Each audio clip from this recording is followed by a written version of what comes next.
Hanse. Good evening. I'm Kristen Ashkate. Welcome to APTN National News. We start in Saskatchewan, where an 18-year-old male has died after a firearm incident in Pelican Narrows over the weekend.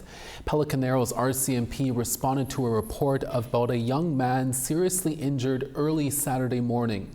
RCMP say the man was transported from a home to the local health clinic by members of the public, where not long after he was pronounced deceased.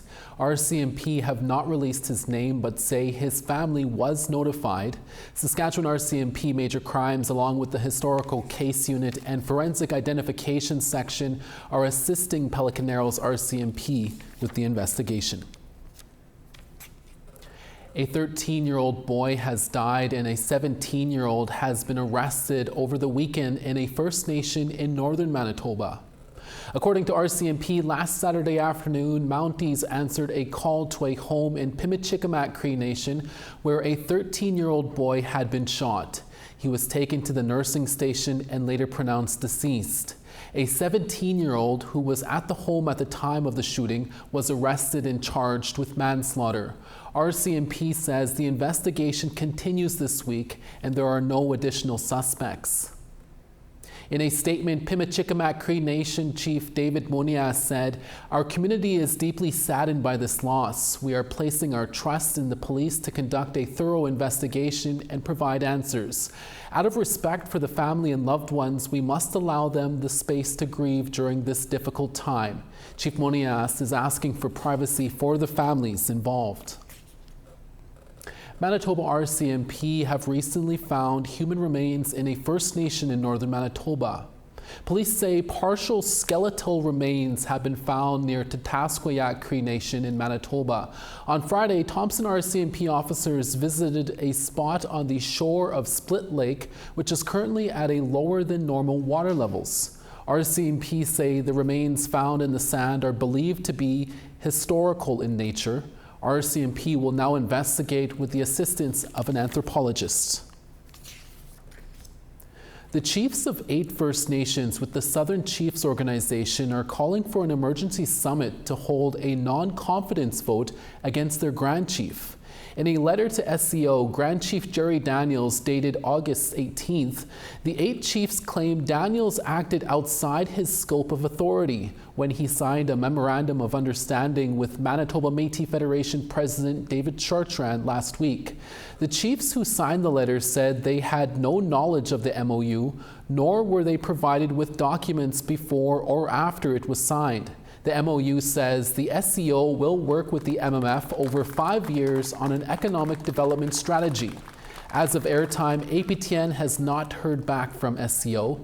SCO represents 32 First Nations in Manitoba. An update to this year's wildfire season was given by 3 federal cabinet ministers in a virtual press conference in Ottawa today, and it was not good news about the scope of the fires. This wildfire season is the second worst on record in terms of hectares burned. Fires have consumed a combined area roughly the size of New Brunswick. And as of August 18th, 707 wildfires are currently burning in Canada. Indigenous Services Minister Mandy Golmasti added that 25 Indigenous communities continue to battle wildfires and 12,000 First Nations citizens remain evacuated. As well, it was announced the Yorkton Tribal Council in Saskatchewan will receive $335,000 to train 35 people to help reduce wildfire risks and mitigation. We are here with you not just for this season, but through every step ahead. Stay safe and please take care of yourselves and take care of one another. The challenges that we are facing can only be faced and worked on by collaborating and supporting one another. Thank you. Merci. And it was a closely watched by-election in Alberta today. Conservative leader Pierre Poilievre is trying to regain a seat in Parliament in the riding of Battle River Crowfoot. The riding is considered to be one of the safest Conservative ridings in Canada. A record 214 candidates are on the ballot and running against Poilievre. Polls opened this morning at 10:30 a.m. and will close later this evening. I don't think he'll do anything for us because he'll just be another puppet. I think he's perfect to represent this riding. He's going back to Ottawa or Ontario and staying there. He doesn't care about us. One of the objectives of the Native Counseling Services of Alberta is to produce videos designed to help Indigenous youth and adults. And their latest documentary, called Into the Light, reveals that human trafficking is very real in Alberta. APTN's Chris Stewart has the story. When people say human trafficking, the first thing they think of is people being brought in from other countries. And it's like, no. It's in the high schools here. It's in the group homes here. It's in your backyard. Bear Paw Media and Education is an arm of the Native Counseling Services of Alberta. Their production, Into the Light, was created to teach, especially Indigenous people, about the dangers and warning signs of human trafficking. After visiting 50 communities, it became clear that human trafficking hits the Indigenous community especially hard, and more education was needed to fight it. Marlene Orr is the CEO of Native Counseling Services of Alberta. And then when we look at the data that's out there of survivors of human trafficking, the majority, over 50% of the people that are trafficked are Indigenous women and girls, despite making up, 5% of the population? And so we very quickly realized that we had to do some education in our communities. Financed by the Provincial Public Safety Department, Into the Light shows that now even preteen girls are being targeted by predators at powwows, group homes, and online. There was a time when the target for people being trafficked were, 18 to 24, 18 to 30. And what we're seeing and hearing about is that we're talking about children as young as 12 years old being targeted by traffickers, being groomed by traffickers, and that there's a huge online presence of traffickers. And it's not the image of a woman being abducted and thrown into a van. It's manipulating them with loving words and gifts. And it works on young, vulnerable girls. The insidious nature of it is they love bomb. These folks think that this person is in love with them, they're going to take care of them, they buy them gifts, they treat them well, they say the right things. And then when they have manipulated them emotionally and mentally, now there's a price to pay for all of that. The price is being forced to work the streets. Orr says it's important to know what your children are doing and to educate yourself on the signs of grooming and trafficking. Young people are unattended on social media almost 24/7. And we all think we're monitoring what our kids know, but I knew when my son was 8, he knew how to use the parental controls on the TV better than I did. We need to know what they're seeing. We need to know what they have access to. We don't necessarily know what our kids are up to online.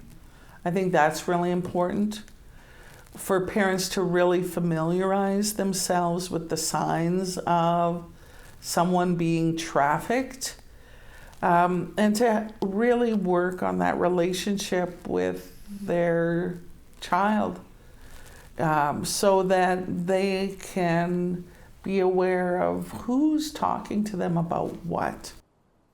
The video is available on Bear Paw Media and Education's YouTube page. Chris Stewart, APTN National News, Edmonton. Coming up next, we'll speak to a Grand Chief who says both the Manitoba and federal government haven't done enough preventative measures to combat wildfires in the north. That interview when we come back.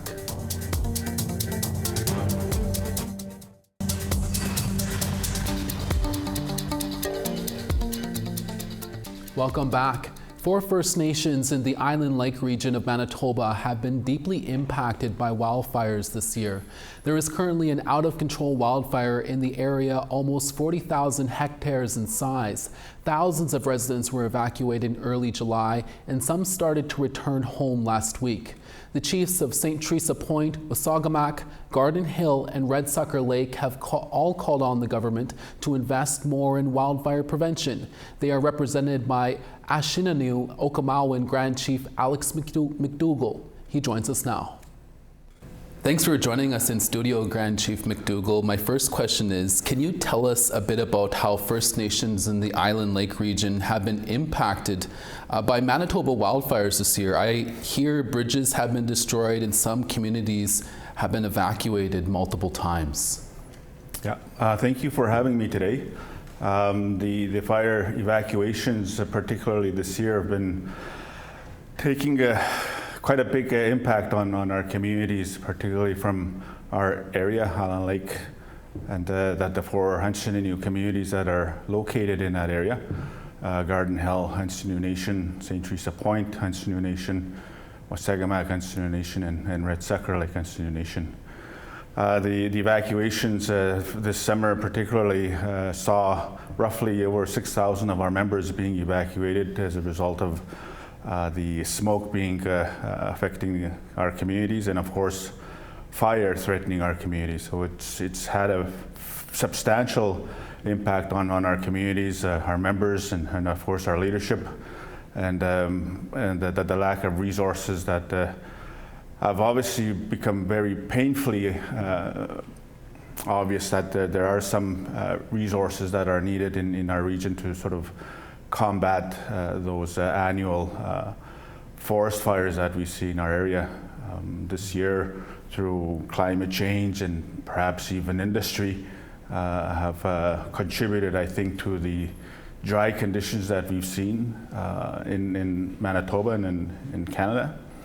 And the water levels in our area have been at a historic low. I've never seen the water levels to be the height that it's at, and I think it's contributing to the conditions that make our area a high-risk fire zone.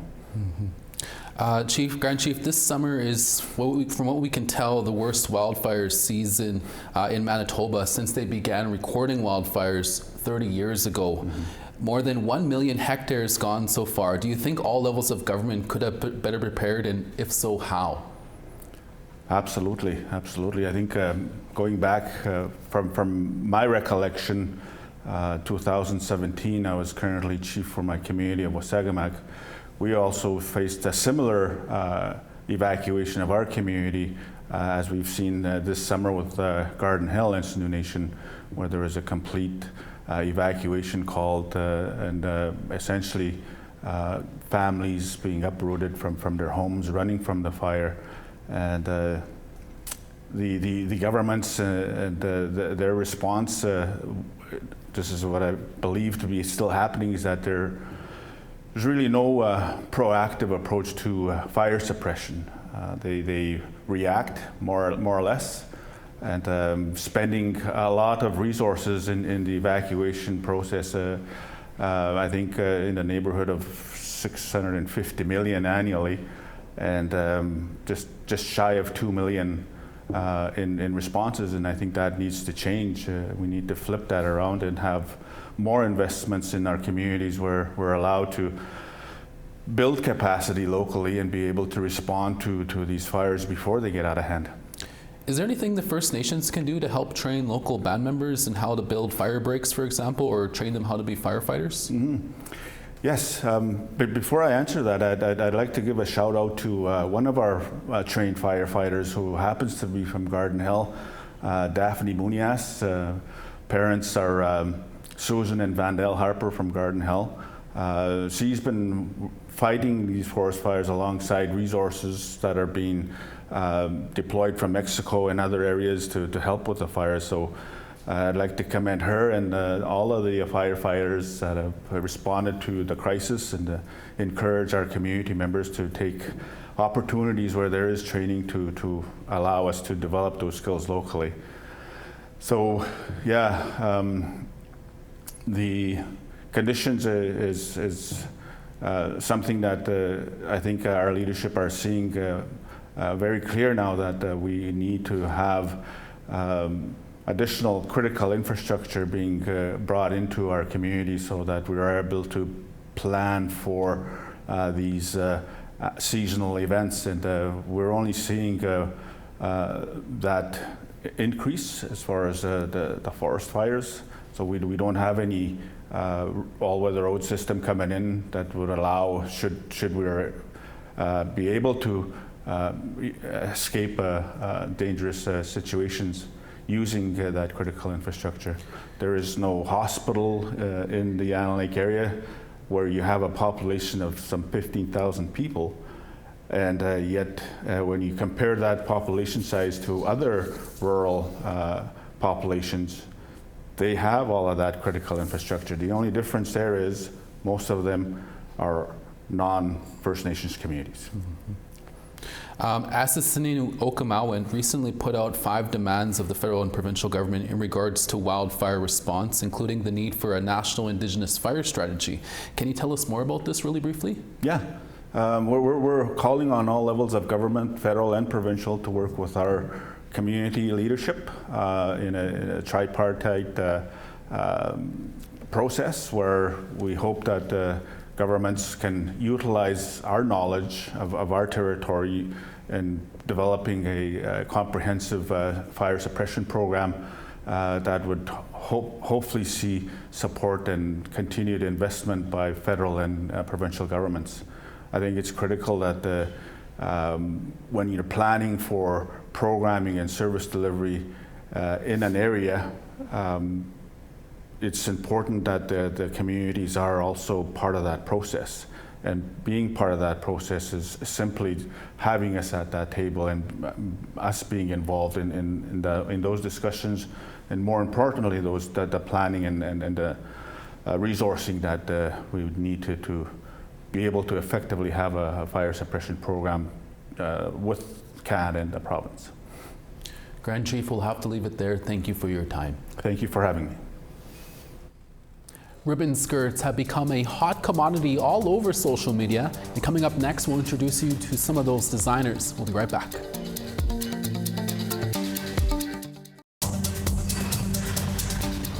Welcome back. Time now for our photo of the day. Rick snapped this photo of a metal sculpture during a vacation in Osoyoos, BC. The sculpture depicts the Okanagan salmon chief and was made by Indigenous artist Smokers Martian. Thank you for the photo, Rick. Send us your photos to share@aptn.ca for the chance to be featured as our next photo of the day. Time now to take a look at tomorrow's weather forecast. On the East Coast, Fredericton 21, Halifax 22. Cartwright 17, the Grand River 8. Quebec City 20, 22 in Montreal and partly cloudy. Toronto 27, Sarnia 23. 14 in Big Trout Lake, Thunder Bay 16. Puckatawagan, Smoky and 14, Thompson 13. 19 in Brandon, sunny in Princess Harbor at 24. Rain in Regina at 31, Yorkton 24.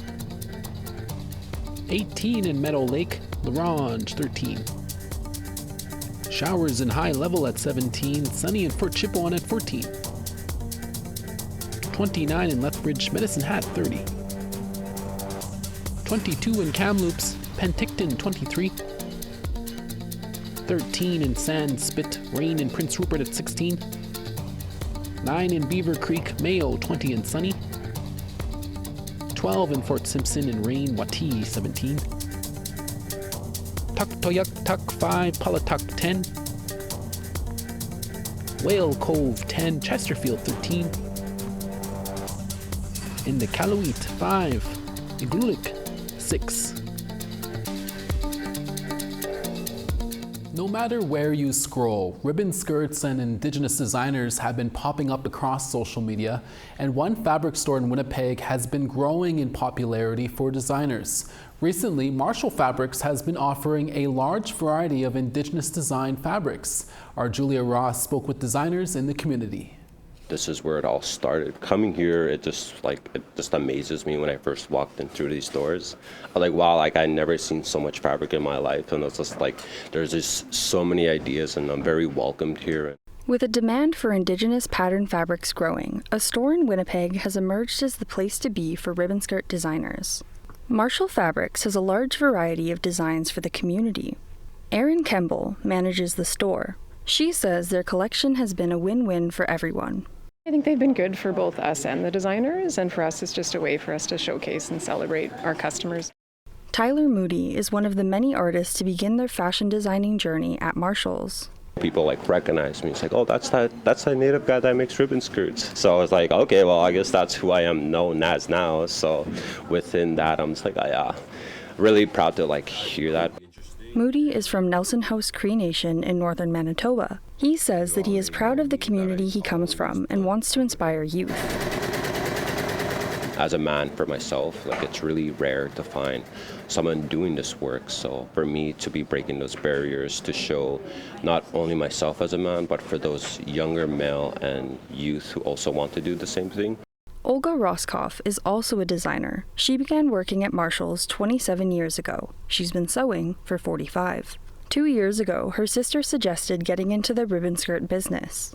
My sister Danielle, who lives up in DePaul, suggested that we get into this, and of course I've tried many times doing craft tables and stuff like that, but they never worked out, and I thought, well, this is not going to work out. I was very negative about it, but she said, well, let's try. So we did, and now it's accelerated to the point that I must have made over 500 skirts in the last over 2 years.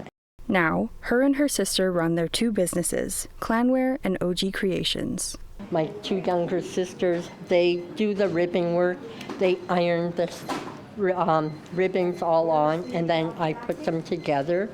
So I have massive piles of skirts ready to be sewn. Olga says she buys all of her materials here and is part of a thriving community. I've met a lot of beautiful people working in this industry. Moody taught himself to sew over the past 8 months. He's been very successful with his designing.